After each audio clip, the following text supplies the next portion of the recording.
நான் கல்லூரி வாழ்க்கையில் கால் வைத்தவுடன் ஒரு பைத்தியக்கார இளைஞன் என்னை கடத்தி விட்டான். அவன் பார்க்க அழகாக இருந்தான். ஆனால் அவனுக்குள் ஒரு வெறி பொங்கியது. அவன் என் கைகளையும் கால்களையும் கட்டிவிட்டு, இன்று உன்னை என்னுடையவளாக்குவேன் என்று சொன்னான். நான் பயந்து போனேன். அவன் என்னை நெருங்கிக் கொண்டே இருந்தான். பின்பு மெதுவாக அவன் கைகளை கீழே இறக்கினான். என்னால் எதுவும் செய்ய முடியவில்லை. நான் போராட ஆரம்பித்தேன். ஆனால் சில வினாடிகளில் அவன் என்னை பார்த்து கத்த ஆரம்பித்தான். ஏனென்றால் அவன் என் பெயர் ரேவதி. நான் இளமை அடைந்தவுடன் என் மனதில் பல ஆசைகள் துள்ள ஆரம்பித்தன.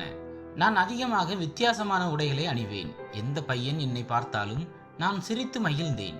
என் தோழிகள், நீ இப்படி செய்யாதே, இல்லை என்றால் ஒரு நாள் நீ பெரிய பிரச்சனையில் மாட்டிக்கொள்வாய் என்று எச்சரித்தார்கள். ஆனால் நான் பையன்களுடன் வெளிப்படையாக பேச ஆரம்பித்தேன். சிரித்து மகிழ்ந்தேன்.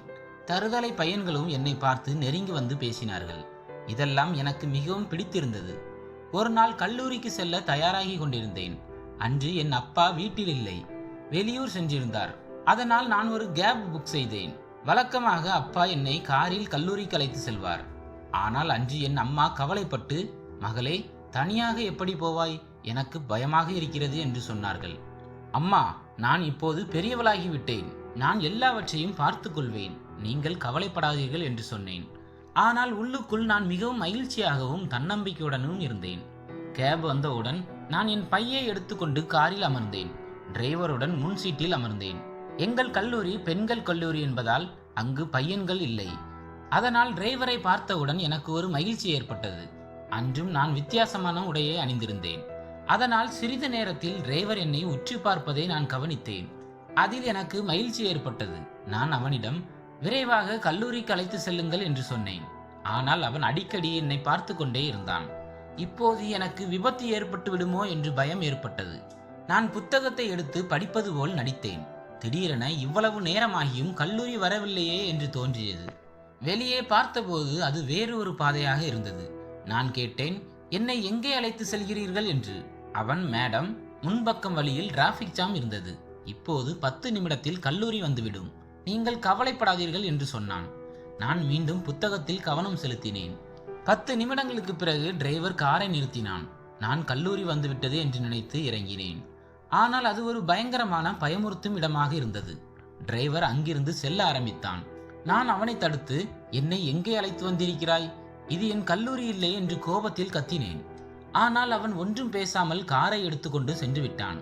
நான் அந்த இடத்தில் தனியாக நின்றேன். எனக்கு பயம் தொற்றிக் கொண்டது. திடீரென ஒரு கார் வருவதை பார்த்தேன். நான் கையை காட்டி காரை நிறுத்தினேன். அந்த காரை ஓட்டியவன் இறங்கி வந்து, இந்த பயமுறுத்தும் இடத்தில் நீ என்ன செய்கிறாய் என்று கேட்டான். நான் எல்லாவற்றையும் விளக்கினேன்.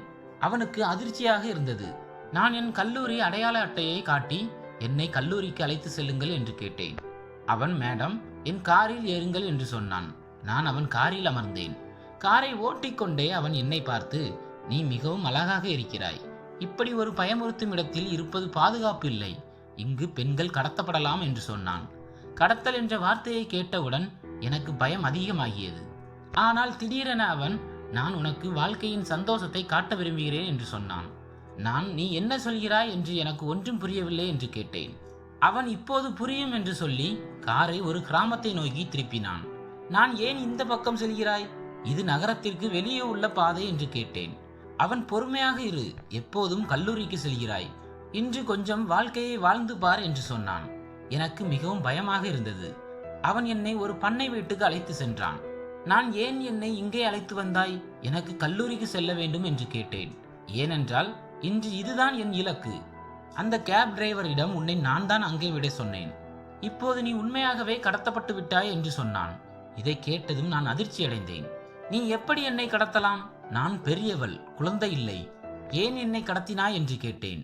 அதற்கு அவன், நீ தினமும் அழகாக வித்தியாசமான உடைகள் அணிந்து கல்லூரிக்கு செல்கிறாய்.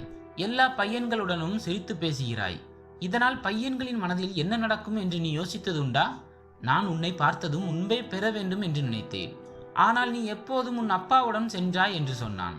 எனக்கு கோபம் வந்து அவனை தள்ளிவிட்டு அங்கிருந்து தப்பிக்க முயன்றேன். ஆனால் அவன் என் கையை பிடித்து இழுத்து, இங்கிருந்து தப்பிக்க முடியாது. நான் யார் என்று உனக்கு தெரியாது. ஆனால் நான் உன்னுடன் என்ன செய்ய முடியும் என்று உனக்கு தெரியும் என்று சொன்னான். நான், நீ யாராக இருந்தாலும் என்னை விடு என்று சொன்னேன். ஆனால் அவன், நீ என்னுடையவள், ஒருபோதும் உன்னை விடுவிக்க மாட்டேன் என்றான். ஒரு அந்நியன் என்னை கடத்தியிருந்தான். அவனை நான் முன்பு பார்த்ததாகவே நினைவில்லை. நாம் இனிமேல் நண்பர்களாக இருக்கலாம், என்னை விடு என்று கெஞ்சினேன். அவன் என்னை பார்த்து சிரித்து கொண்டே இருந்தான். நான் செய்ய வந்ததை செய்யாமல் உன்னை எப்படி விடுவேன் என்று சொன்னான். என்னை கோபப்படுத்தாதே, உனக்கு நான் புரிய வைப்பேன் என்று சொல்லி அவன் மீது கோபத்தில் பாய்ந்தேன். அவனும் என்னுடன் சண்டையிட ஆரம்பித்தான். எங்களுக்கு இடையே ஒரு போராட்டம் தொடங்கியது. அவன் என்னை கீழே தள்ளி அருகில் வந்தான். ஆனால் நான் போராட்டத்தை தொடர்ந்தேன்.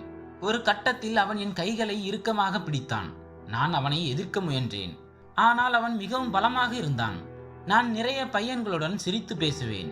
ஆனால் என் மனதுக்கு பிடித்தவர் யாரையும் கூட என்னை தொட அனுமதித்தது இல்லை. இன்று என் உயிர் போனாலும் நான் என்னை காப்பாற்றுவேன் என்று முடிவு செய்தேன்.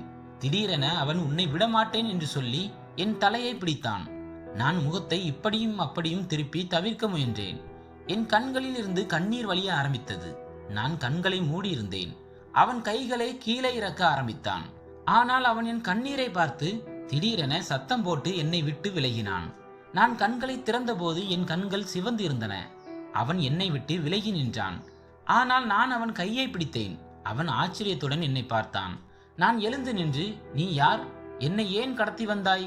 இப்போது ஏன் என்னை எதுவும் செய்யாமல் விட்டுவிட்டாய் என்று கேட்டேன். அவன், நீ சிறிது அமர்ந்தீரு, நான் டீ வாங்கி வருகிறேன் என்று சொல்லி டீயும் ஸ்நாக்ஸும் கொண்டு வந்தான். நான் இன்னும் அவன் யார் என்று தெரியாமல் இருந்தேன். ஆனால் நான் அவனை நம்ப ஆரம்பித்தேன். திடீரென அவன், ரேவதி, நான் உன்னை வெறுக்கிறேன். உன் வாழ்க்கையை நான் அழிக்க நினைத்தேன். ஆனால் உன்னுடன் எதுவும் என்னால் செய்ய முடியவில்லை. எனக்கு என்ன ஆனது என்று தெரியவில்லை என்று சொன்னான். நான், நீ ஏன் என்னை வீட்டுக்கு அனுப்பக்கூடாது என்று கேட்டேன். அவன், வீட்டுக்கு செல்வது என்ற கனவை மறந்துவிடு, நீ இனி என்னுடனே இருப்பாய் என்று சொன்னான். எனக்கு பயம் தொற்றிக் கொண்டது. நான், உன் பெயர் என்ன என்று கேட்டேன். சுந்தர் என்று பதிலளித்தான். அவன் பெயரை கேட்டவுடன் என் மனதில் எதுவும் தோன்றவில்லை. நீ ஏன் என்னை வெறுக்கிறாய்? எனக்கு யாருடனும் பகையில்லை என்று கேட்டேன். அதற்கு அவன், என் கண்ணுக்கு கண்ணான என்று கோபத்துடன் சொல்லி நிறுத்தினான். பிறகு இரவு ஆகிவிட்டது. என் வீட்டில் எல்லோரும் கவலைப்பட்டிருப்பார்கள் என்று நினைத்தேன். என்னை விடு, என் அம்மா அழுது கொண்டிருப்பார்கள், என் அண்ணா என்னை தேடிக் கொண்டிருப்பான் என்று கெஞ்சினேன். ஆனால் அவன், உன் குடும்பத்தினர் மற்றவர்களை பற்றி கவலைப்படுவார்களா? நான் உன்னிடம் ஒரு உண்மையை மறைக்கிறேன் என்று கோபத்துடன் சொன்னான். நான், என் குடும்பத்துடன் உனக்கு என்ன பகை? எல்லாவற்றையும் சொல் என்று கேட்டேன். அவன், உன்னுடம்பிலும் அந்த அழுக்கு ரத்தம் தான் ஓடுகிறது. என்னை கோபப்படுத்தாதே, உன் மரியாதையை மண்ணாக்கி விடுவேன் என்று சொல்லி கோபத்துடன் வெளியேறினான். அவன் அறையை பூட்டிவிட்டான். நான் அழ ஆரம்பித்தேன். அறையில் ஏதாவது தடயம் கிடைக்குமா என்று தேடினேன். ஒரு புகைப்படம் கிடைத்தது. அதில் அவன் ஒரு பெண்ணுடன் இருந்தான். அவள் அவனுடைய காதலி என்று நினைத்தேன். இவனுக்கு இவ்வளவு அழகான காதலி இருக்கும்போது ஏன் என்னை கடத்தினான் என்று யோசித்தேன்.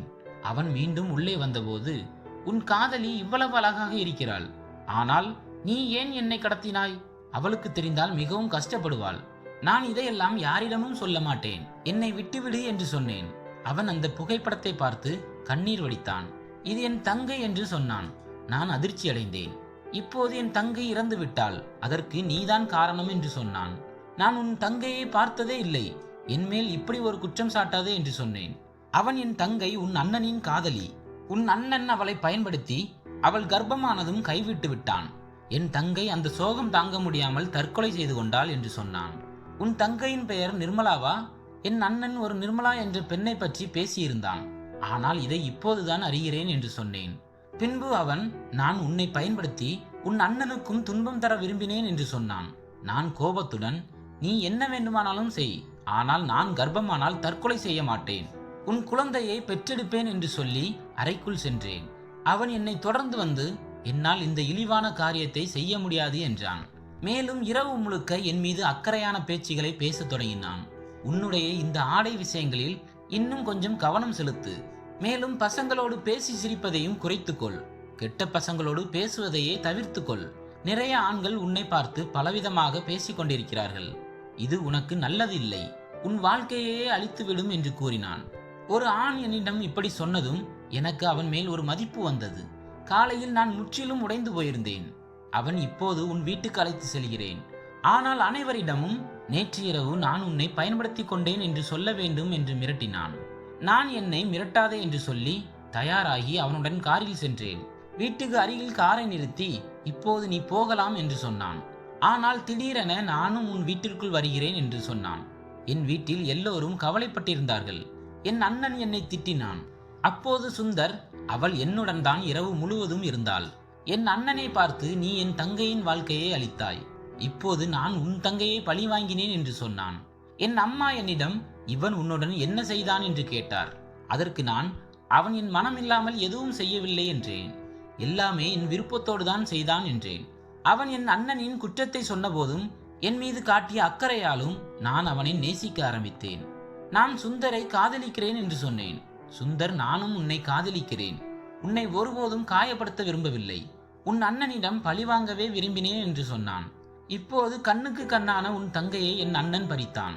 நீ இப்போது அவன் தங்கையை திருமணம் செய் என்று சொன்னேன். என் அண்ணன், நீங்கள் ஒருபோதும் ஒன்று சேர முடியாது என்று கோபமாக சொன்னான். ஆனால் சுந்தர், நாங்கள் ஏற்கனவே ஒன்று சேர்ந்து விட்டோம், திருமணம் மட்டுமே பாக்கி என்று பொய் சொல்லி என்னை அழைத்து கொண்டு வீட்டை விட்டு வெளியேறினான். எங்கள் குடும்பத்தினர் பார்த்து கொண்டே இருந்தார்கள். ஆனால் எங்களுக்குள் எல்லாம் முடிந்துவிட்டது என்று நம்பியதால் அவர்களால் எதுவும் செய்ய முடியவில்லை. இந்த கதை எப்படி இருந்தது என்பதை கமெண்டில் சொல்லுங்கள்.